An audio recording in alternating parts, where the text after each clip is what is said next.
Hello everyone. The president of the ANC Youth League, Collen Malatje, said that the ruling party made a big mistake when it appointed a grade 2 dropout to lead the country for 2 terms. Malatje addressed hundreds of supporters at the ANC's Peter Mokaba Volunteers Rally in Alexandria on Sunday. The ANC leader said the ruling party wasn't perfect and will need to apologize to South Africans for its mistakes during the upcoming door-to-door election campaigns. In what could be construed as reference to former President Jacob Zuma, Malatje said letting him lead the country was the first mistake the ANC made, and said the first mistake we did, we gave a grade 2 dropout a country to lead for 10 years.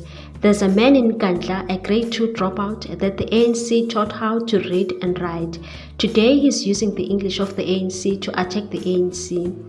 That grade 2 dropout has now gone and taken Mandela's Umkhonto weSizwe Spear of the Nation and made it Umkhonto weSisu Spear of the Stomach. Malatje also said the former statesman had recruited a corrupt ex-officials of the ANC to join his political party so they can enrich themselves, and said they are using our Umkhonto weSizwe legacy to continue the looting of the movement.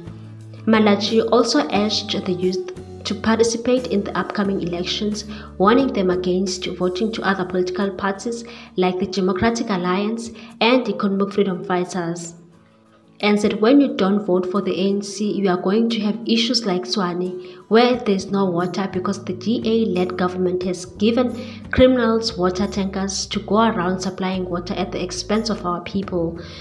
Malatje alleged that the service providers intentionally closed off water supply from reservoirs so they can continue cashing in, and said it's clear that when the ANC loses power, criminals will take over.